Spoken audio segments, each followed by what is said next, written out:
Now, in order to be effective, paradoxically, this interest can't be just a technique. If you're showing interest in order to get them to open up to you, sure, that's going to have some kind of value. But it's really the authenticity behind it that it was going to make that other person feel amazing when you do decide to shine that spotlight on them. So it's worth asking, what are some reasons that you might be genuinely interested in other people? I know one of the questions that I have from well-meaning individuals is, I just sometimes find people boring. I find myself disconnected. I don't want to talk. It's not that I hate them, it's just that I don't care. I'm not interested. And to you, I want to talk about some of the things that you might not be realizing yet. And one is that you do not know what you do not know about people. You stand to learn something. I think back to a time when we were just starting Charisma on Command. We were in New York City and we gave a speech to a group of about 50 to 100 people. And at the end of it, we offered a seminar where we were going to have 5 people come up and we were going to do an in-person program with them. And we got flooded. So we sold those 5 spots right away. And there was this one guy who couldn't get in the first 5 spots, but he's like, I just really want to do it. He really was earnest about it. I appreciated his enthusiasm, and we opened up a 6th spot for him to participate. And then we're like, okay, no more. We can't handle this many people. So we started this, and he, during the seminar, was just someone that was a fine person, a nice guy, not extremely extroverted, not really showing us a ton about him. And at this point in my life, I really wasn't the type of person who had developed a deep fascination with other individuals. I was interested in people at large, but I tended to think that I could pinpoint very quickly who was interesting and who wasn't. I was wrong, and thank God that Ben or he asked us to just go get a meal at Chipotle afterwards. Because even though I didn't hate this guy, I wasn't interested in creating a relationship or learning more. But when we sat down at Chipotle, I learned what a fascinating guy he was. He had just sold his company to Google X.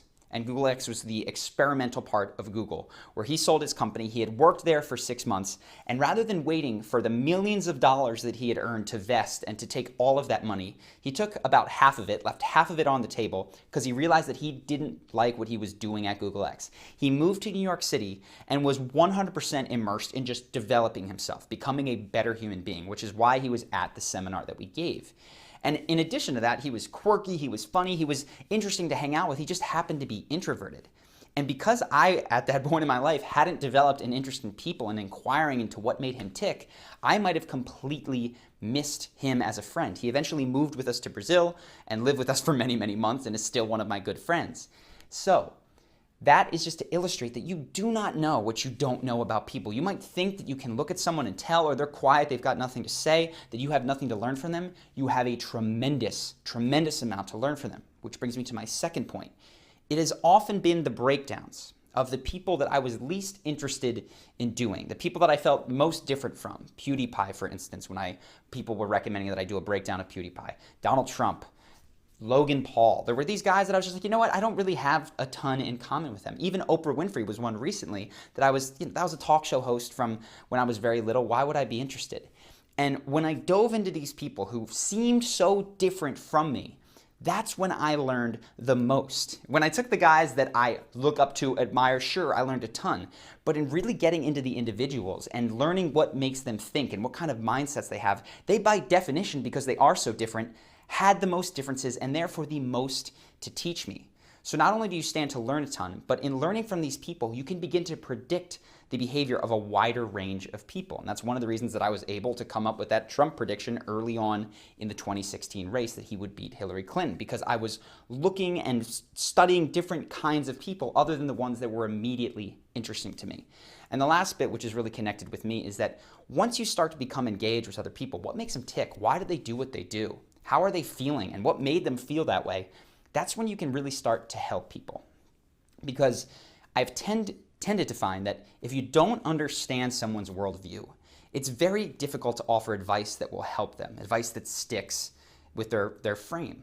So if you want to be someone who is capable not just of giving advice, but of helping on a broad scale, you genuinely need to be interested in people. You need to realize that you do not know everything and that there is fascinating learnings and a tremendous amount of good that you can do from expressing that genuine interest. And the good news is that when you are genuinely interested, a lot of the sub-communication that you need to do in terms of paying attention and the nodding of your head and the all that kind of stuff, the active listening, that is one of the most natural charismatic things that people do. When they're listening, they tend to communicate it. I do have one friend who will listen to you and stare at you blankly, so don't completely lose track of congruence here, but this isn't something that you really need to worry about the minutia of, am I staring at them correctly? It tends to be much easier for people to be congruent when listening as opposed to when speaking, which is why we focus more on presentation when speaking.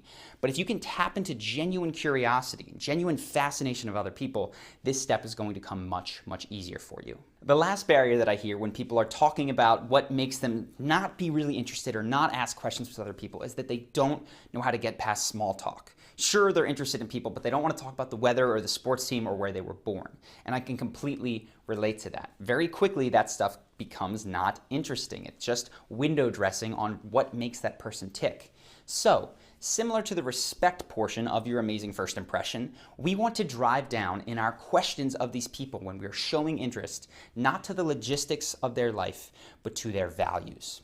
What makes them do the things they do? What do they think is important? Why have they made the decision to be in one place or in one job as opposed to another? And questions that get you there tend to start with why. Why did you do that? Or how did that make you feel?